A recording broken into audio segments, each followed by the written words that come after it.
S'il t'écoute, tu as gagné ton frère. Loué soit Jésus-Christ. Aujourd'hui, 23e dimanche du temps ordinaire, année A, l'Église célèbre les saints Bertrand et saint Donatien.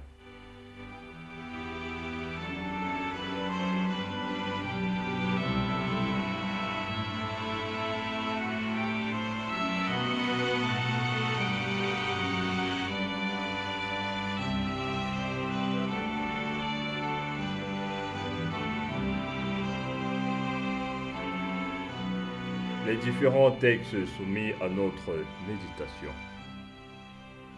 Nous avons la première lecture tirée du livre du prophète Ézéchiel, le psaume 94. Ensuite, la deuxième lecture tirée de la lettre de Saint Paul apôtre aux Romains. Et enfin, l'évangile de Jésus-Christ selon Saint Matthieu. Première lecture. Lecture du livre du prophète Ézéchiel. Écoutons.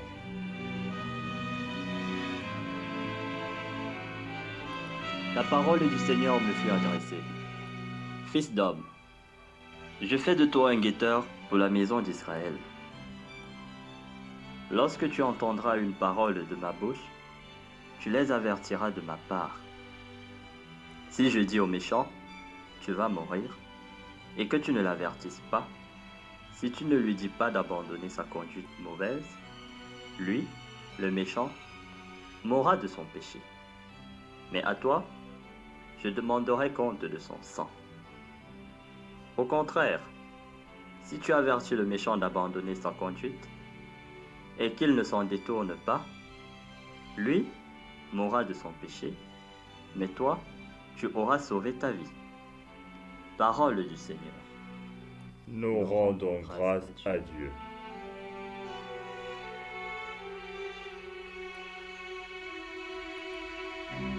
Psaume 94. Aujourd'hui, ne fermez pas votre cœur, mais écoutez la voix du Seigneur. Venez, crions de joie pour le Seigneur, acclamons notre rocher, notre salut. Allons jusqu'à lui en rendant grâce, par nos hymnes de fête, acclamons-le. Aujourd'hui, ne fermez pas votre cœur, mais écoutez la voix du Seigneur. Entrez, inclinez-vous, prosternez-vous, adorons le Seigneur qui nous a fait. Oui, il est notre Dieu. Nous sommes le peuple qu'il conduit. Aujourd'hui, ne fermez pas votre cœur, mais écoutez la voix du Seigneur. Aujourd'hui, écouterez-vous sa parole? Ne fermez pas votre cœur comme au désert, où vos pères m'ont tenté et provoqué, et pourtant ils avaient vu mon exploit. Aujourd'hui, ne fermez pas votre cœur, mais écoutez la voix du Seigneur.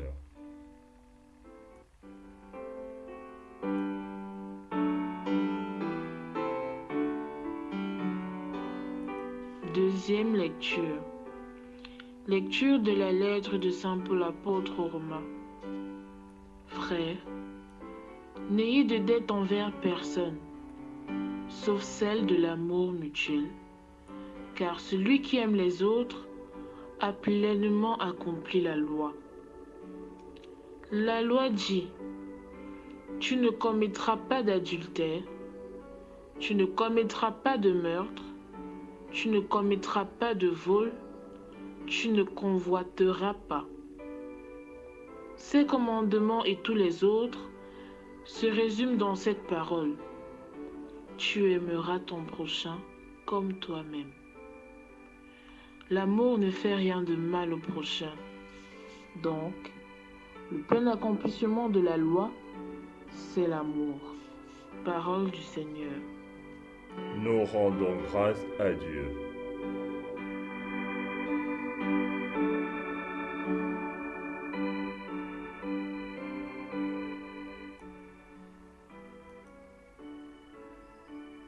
Dans le Christ, Dieu réconciliait le monde avec lui.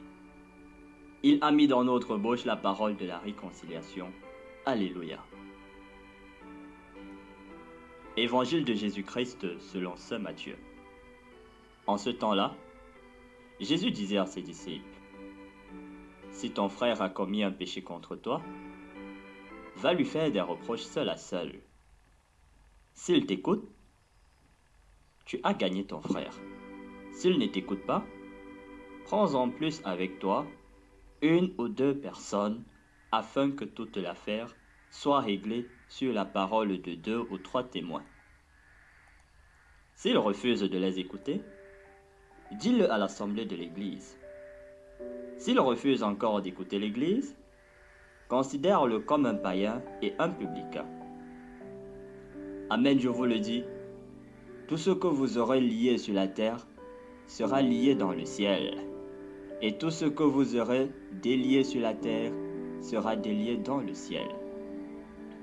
Et pareillement, Amen, je vous le dis, si 2 d'entre vous sur la terre se mettent d'accord pour demander quoi que ce soit, ils l'obtiendront de mon Père qui est aux cieux. En effet, quand 2 ou 3 sont réunis en mon nom, je suis là au milieu d'eux. Acclamons la parole de Dieu. Louange à toi, Seigneur Jésus.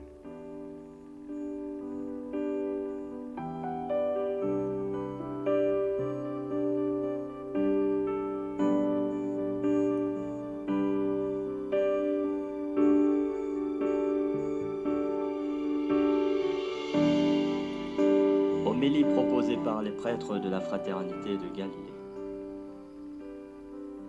Si 2 d'entre vous se mettent d'accord pour demander quoi que ce soit, ils l'obtiendront de mon Père qui est aux cieux. Loué soit Jésus-Christ, à À jamais. jamais. Renoncer à soi-même et porter sa croix pour suivre Jésus, tel était le message de Jésus dimanche dernier. Aujourd'hui, le Seigneur nous donne des instructions sur la vie communautaire. Le fondement de toute vie communautaire est l'amour. Saint Paul nous rappelle dans la 2e lecture que l'amour ne fait rien de mal au prochain. Il nous exhorte en disant de n'avoir aucune dette envers personne, sauf celle de l'amour mutuel. Quand on aime, on ne recherche que le bien de l'autre. C'est la règle fondamentale de toute vie en communauté. C'est cet amour qui fait de nous des guetteurs pour nos frères, comme Ézéchiel pour la maison d'Israël. Comme lui, nous devons avertir notre prochain d'abandonner sa conduite mauvaise et de revenir vers le Seigneur. La démarche que nous propose le Seigneur consiste d'abord à lui faire des reproches seul à seul, puis avec quelques personnes et enfin dans l'assemblée de l'Église. Et s'il refuse d'écouter cette dernière instance, le Seigneur nous demande de le considérer comme un païen et de s'en éloigner. Dans cette démarche, le Seigneur insiste sur l'écoute. Quelle est notre attitude quand un frère ou une sœur nous fait des reproches? Très souvent, nous n'écoutons pas. Quand nous ne commençons pas par les représailles, nous cherchons à tout prix à nous justifier. Parfois, c'est le rejet que nous manifestons à l'endroit de ceux qui nous conseillent. Nous sommes comme Israël, qui n'a fait que persécuter les prophètes que Dieu lui envoyait. Les représailles et les persécutions dont sont victimes les prophètes décourageaient certains. De la même manière aujourd'hui, reprocher son frère ou sa sœur, son mari ou son épouse, son ami ou son collègue, et même parfois ses propres enfants, devient un risque. On cite jusqu'aux Saintes Écritures pour te faire comprendre que tu n'as rien à concilier. Enlève d'abord l'apôtre qui est dans ton œil. L'autre attitude que nous rencontrons aussi concerne certains parents qui couvrent leurs enfants et parfois les encouragent dans le péché. Parce qu'ils redoutent la réaction des leurs, ces parents subissent les méfaits de leur progéniture sans broncher. Parfois, à cause de quelques petits intérêts, ils deviennent complices de ces enfants. Ces personnes oublient qu'il s'agit du salut de leur âme et de celle des autres. Le Seigneur a dit à Ézéchiel, « À toi, je demanderai compte de son sang. » Le Seigneur conclut en disant au prophète que s'il avertit le méchant et qu'il ne se détourne pas, lui mourra de son propre péché, mais toi, tu auras sauvé ta vie. Ce n'est que dans cette communion sainte que Dieu demeure au milieu de ses enfants et qu'il agit. Si deux d'entre vous sur la terre se mettent d'accord pour demander quoi que ce soit, ils l'obtiendront de mon Père qui est aux cieux. Loué soit Jésus-Christ. À À jamais. jamais. Avec Marie, pour la gloire de Jésus.